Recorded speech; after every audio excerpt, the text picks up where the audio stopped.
ಬನ್ನಿ ಸ್ನೇಹಿತರೆ, ನಮ್ಮ ನಮಸ್ತೆ ಹಿಂದೂಸ್ತಾನ್ ಹಿಂದಿನ ಎಪಿಸೋಡ್ಗೆ ನೋಡಿ. ವಿಜ್ಞಾನ ಮತ್ತು ತಂತ್ರಜ್ಞಾನ ಕ್ಷೇತ್ರದಲ್ಲಿ ನರೇಂದ್ರ ಮೋದಿಯವರು ಎಷ್ಟು ದೊಡ್ಡ ಸಾಧನೆ ಮಾಡಿದ್ದಾರೆ ಅನ್ನೋದ್ರ ಬಗ್ಗೆ ಹೇಳಬೇಕು. ನೋಡಿ, ನಾವು ಚಂದ್ರನ ಮೇಲೆ ಗಗನ ನೌಕೆಯನ್ನು ಕಳಿಸಿದ್ದಲ್ಲದೆ ಅಲ್ಲೇನಾಯಿತು, ಲ್ಯಾಂಡ್ ರೋವರ್ ಅಂತ ಅಂದ್ಬಿಟ್ಟು ಹಿಡೀತು. ಅದು ಸೌತ್ ಭಾಗದಲ್ಲಿ ಹಿಡಿದಿದ್ದು ಮೊಟ್ಟ ಮೊದಲ ಉಪಗ್ರಹ. ಏನಾಗಿದೆ, ಅಮೇರಿಕಾ ಏಕಮೇವ ದ್ವಿತೀಯ ಮೊನೋಪಲಿ ಮಾಡ್ಕೊಂಡಿತ್ತು. ಅಮೇರಿಕಾದ ಹಿಡಿತಂತೆ ಬರೀ ಅದ್ರ ಮೇಲೆ ತಿರುಗಿ ನೋಡ್ತಿದ್ವಿ, ಏನಂತೆ ಅದಂತೆ ಇದಂತೆ ಅಂದ್ಬಿಟ್ಟು. ಈಗೇನಾಗಿದೆ, ನಮ್ಮದೇ ಉಪಗ್ರಹ ಹೋಗಿ ಅದ್ರ ಮೇಲೆ ಹಿಡಿದಿದೆ.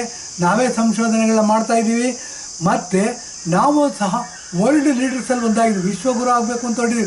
ಭಾರತ ವಿಶ್ವಗುರು ಆಗಿಬಿಟ್ಟಿದೆ. ಯಾಕೆ ಅಂತಂದರೆ, ಯಾರೂ ಚಂದ್ರನ ಮೇಲೆ ಇಳಿದೇ ಇರ್ತಕ್ಕಂಥ ಜಾಗಕ್ಕೆ ಹೋಗಿ ಇಳಿದಿದ್ದೀವಿ. ಅಲ್ಲಿ ಸಂಶೋಧನೆಗಳನ್ನ ಮಾಡ್ತಾಯಿದ್ದೀವಿ. ಹೀಗೆ ಕಳೆದ 10 ವರ್ಷದಲ್ಲಿ ನರೇಂದ್ರ ಮೋದಿಯವರು ಅದ್ವಿತೀಯ ಸಾಧನೆಯನ್ನು ಮಾಡಿದ್ದಾರೆ. ಇದಲ್ಲದೆ ಮುಂದಿನ 5 ವರ್ಷಗಳಲ್ಲಿ ಏನಾಗುತ್ತೆ ನೋಡಿ. ವಿಜ್ಞಾನ ತಂತ್ರಜ್ಞಾನ ಅಂದರೆ ಅಮೇರಿಕಾ, ನಾಸಾ, ಇದ್ರ ಬಗ್ಗೆ ನೋಡ್ತಿದ್ವಿ ನಾವು. ಈಗೇನಾಗಿದೆ, ಇಡೀ ಪ್ರಪಂಚ ಭಾರತ ದೇಶದ ಕಡೆಗೆ ನೋಡ್ತಾ ಇದೆ. ಇಂಥ ಸಾಧನೆಯನ್ನು ಮಾಡಿರ್ತಕ್ಕಂಥ ನರೇಂದ್ರ ಮೋದಿಯವ್ರಿಗೆ ನಮ್ಮೆಲ್ಲರೂ ವೋಟ್ ಹಾಕಬೇಕು.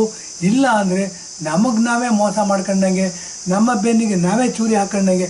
ದಯವಿಟ್ಟು ಅದಕ್ಕೆ ಅವಕಾಶ ಮಾಡಿಕೊಡಬಾರ್ದು. ಇದೇನು ಅಂದರೆ, ಪರ್ವಕಾಲದಲ್ಲಿದ್ದೀವಿ ನಾವು, ಕ್ರಾಸ್ ರೋಡಲ್ಲಿ ನಿಂತ್ಕೊಂಡ್ಬಿಟ್ಟಿದ್ದೀವಿ. ಈಗ ನಾವು ಏನಾದರೂ ಸರಿಯಾದ ನಿರ್ಧಾರ ತಗೊಳ್ಳಿಲ್ಲ ಅಂದರೆ ಮತ್ತೆ ಎದ್ದು ನಿಂತ್ಕೊಳ್ಳೋದಕ್ಕೆ 100 ವರ್ಷ ಬೇಕಾಗುತ್ತೆ. ಜ್ಞಾಪಕ ಇಟ್ಕೋಬೇಕು.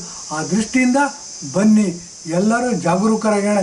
ಇನ್ನೇನು ನಾಳೆಲ್ಲ ನಾಡಿದ್ದು ಎಲೆಕ್ಷನ್ ಬರ್ತಾಯಿದೆ.